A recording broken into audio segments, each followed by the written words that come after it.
Hi everyone, welcome back to my channel. Today's video is going to be on my February beauty favorites.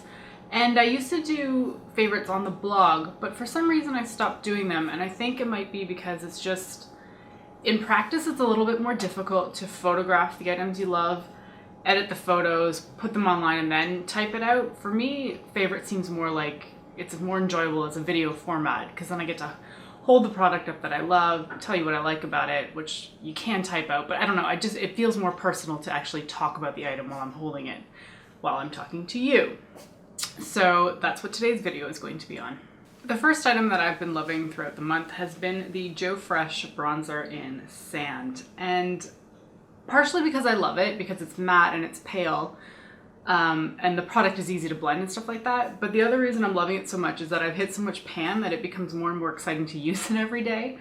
So I'm getting down there, and maybe at this point I really could just call it quits, but I so desperately want to finish this bronzer because last year I wasn't able to finish a bronzer, and that kind of annoyed me. And maybe that's silly, but every year before that I was able to finish one bronzer per year. And I guess it's going to be 2016's bronzer. Anyway, this is by Joe Fresh, and it's really, I bought this a few years ago, so I don't know if they still have this particular one, but Joe Fresh's packaging is always this clear acrylic stuff that I think is actually really nice for a drugstore brand. It kind of reminds me of Clinique's Cheek Pops and now the Eyeshadow Pops. I really love the packaging on this, plus great product. The next two items are Smashbox lipsticks. And I had never tried Smashbox lipsticks before. So I mean, there's so many things in the beauty world that you want to try and just never get around to. And this was one of those items. They have B Legendary lipstick. I have one matte shade and the other one is a cream finish, although it's not saying. Is that a cat? We have a cat. We have a cat. Nemo. Hi. That's the camera. Hi. Do you see how my voice changes when I talk to a cat? Yeah. Oh, you want to sit on me? Oh. Okay. Ah. Sorry. Cats take priority.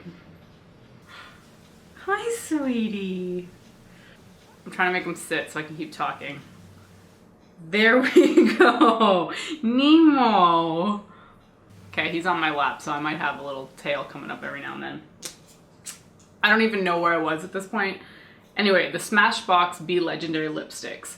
I had never gotten around to trying these, so I was really excited to have two different shades and finishes to try out. And I have Famous and Infrared Matte. Now, I traditionally prefer matte lipsticks, so I wasn't really sure how I would care about the cream. And now he's gone. But these are both lovely, and I'm really sad that I never got around to trying Smashbox lipsticks before because I've been missing out. Let's see, the Infrared Matte really reminds me of MAC's Russian Red. And it has a very similar scent to MAC's lipsticks. It's not quite dead on, but it's very, very similar. And it's just smooth and creamy. I mean, this is a faraway shot, so sorry.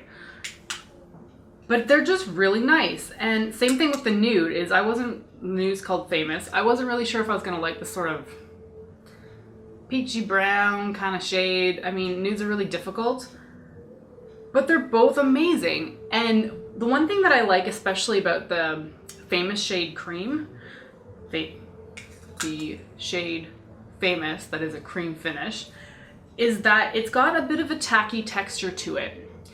And I know that doesn't sound very appealing, but it actually really helps with the longevity of the cream finish. Because usually I find if I'm wearing a very creamy lipstick, it kind of slides off of my lips really quickly and I'm left with not much after maybe an hour or two. This stays put, and I think it's because there is a little bit of tackiness to it. Now don't be scared because it's not like the tackiness that's inherent in like a lip gloss or something like that. It's really nice. And I mean, the matte shade, like, that lasts forever. 5, 6, 7 hours. It's not going anywhere. It's just really, really beautiful. So yeah, Smashbox B Legendary lipsticks. I need more of these, definitely. One of the items that I have been loving the most throughout this entire month has been, and this kind of maybe really boring for some people, but this is Chapstick's Pumpkin Pie Lip Balm. Now you can't get this in Canada as far as I can tell because I have not seen it in any drugstore. So I got this in either a CVS or a Walgreens, probably Walgreens, in Wisconsin when I was there on vacation over the holidays. And I'm so sad that we don't have these because this smells incredible. Like it's a chapstick, so it's orange looking, but it's not actually, like it's transparent. It smells better than pumpkin spice lattes. This smells so incredible and I love putting on my lips. I'm just really, really sad that we don't have these here in Canada. So I mean, if you're ever in the States or if you live in the States, I would recommend picking this up. And I think it's limited edition for fall, but they must have a lot of stock of these because it was still there in December. And yeah, I will absolutely stock up on these if I ever see them. Because I need more lip balm, right? Like we all need more lip balm. Yeah, no, not really. The scent's fantastic. And I keep it in my coat pocket, so I put it on when I go to work in the morning because I walk to work. And then I put it back on when I leave work to walk home. I can't get enough of this. The next item that was an absolute favorite this month has been the Maybelline Dream Velvet Soft Matte Hydrating Foundation, and I have the shade 10 Porcelain Ivory. I actually have a full blog post going up tomorrow about the foundation, so I won't spoil too much about it. But this thing really took me by surprise. The shade range is a little weird. Like I had the shade 1 up from this, which is 15, it might just be ivory, and it was really dark, which surprised me because I am fair, but I'm not as fair as some people that look like Snow Queen levels of whiteness. And when I squeezed the shades out onto my hand, this one included, it was really, really dark and really warm tone. And I got really nervous about putting it on my face because I didn't want the shade that I was looking at on my hand to be on my face. Now I'm actually wearing it today, so maybe you can make your own judgment based on the color match because I haven't taken it too far down my neck, like just a little bit. And I think it's pretty good. But when you look at the swatch for this stuff, I mean, you would be very, very skeptical. I was terrified to put this on my face because I just didn't think it would match. And it is full coverage enough, so it's not like the product is transparent. So I don't know what's in this stuff to make the color match so good, but this worked out surprisingly well. It feels comfortable. It lasts all day. It's soft matte, so it's not totally like dead flat matte. And it just, I don't know, it's a nice foundation. It makes my skin feel comfortable. And considering I was so terrified to use it, I've been so impressed by just how well it's actually played out on my skin. So yeah, the Maybelline Dream Velvet Foundation, highly, highly recommended. All right, so to wrap up, we're gonna talk about the 2 palettes that I've used the most this past February. And the first one is the Too Faced Chocolate Bonbons palette, which I think almost everyone's used because Valentine's Day fell into February, and this kind of just, I mean, it fits the theme, doesn't it? So just to show you, although I'm sure everyone's seen it at this point, they're heart-shaped palettes, they're neutrals, there's a lot of emphasis on pink colors because there are 1, 2, 3, and a lot of these veer kind of mauve and stuff like that. It smells like chocolate, although I've heard some people say that this doesn't smell as strongly as the other 2 palettes. I don't see that. It smells just as strong as the other ones to me, which is a good thing for me because I love the smell. Although I will say that I recently stuck my nose into, because that's what I do, I smell my makeup. I stuck my nose into the original Chocolate Bar palette recently, and the scent is fading on it, and I'm so sad because I love the smell of the palette whenever I use it, and I used it, I think, Friday for work, and I was like, where's the smell? I want the smell. Anyway, yeah, as with all these Chocolate Bar palettes, easy to blend. I love that there's a ton of mid-tone shades that make it great for blending out your crease. And then, yeah, I mean, favorite shades in here, let's see.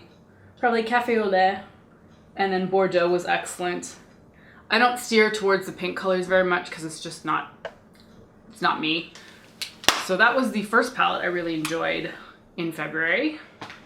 And then the other one, which I just recently talked about in my perfect palette tag, is this monstrosity. And I say that because it's enormous. This thing has, doesn't tell me on the back. I was hoping it was gonna say how many shades it was. It's got beast mode level of shades. And I'm so sad that I never got the original, a Mega Pro. I mean, why did that have to be such a limited run?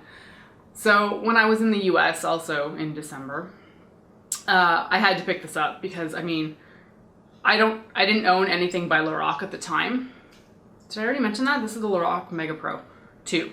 I didn't own anything by LORAC at the time, and this was a great way to test out their shades. There's 2 rows of mattes, my favorite, and then 2 rows of shimmers, which is most people's favorite. And the shades in here are just, there's a lot of warm tones, which is what I personally enjoy. So like stuff like Tangerine and Melon, and then Goji down here is, oh god, such a good shade. I will say that I am finding that the LORAC powders are pretty powdery. Like, you stick your brush into it and there's kick up everywhere. I don't think that that really affects how the shadow plays out on the eyes because the longevity's been fine with these. I haven't had a problem. But I know some people really don't like the fact that powder will kick up like it's wasting product because you're really gonna go through all this, right? But I don't see a problem with that. So I just work with it. This is just one of those easy palettes to grab that you can use almost any time. I mean, there's plenty of work appropriate shades, and then there's plenty of fun colors in here to make just about anyone happy. And that was the LORAC Mega Pro 2. All right, that's it. That's everything I had to talk about for the month of February. I hope you enjoyed hearing about my favorite products. If you had something that you especially enjoyed throughout the month, tell me down below. I would love to hear what you've been using, especially for February, because I feel like it tends to be a bit more of a duller month. So people tend to fall into ruts with their makeup. And I think that really speaks to what products you really love, because if you love it, you'll use it every day because you know that it's fail safe. Anyway, I hope you're having a wonderful day, and I'll see you next time. Bye!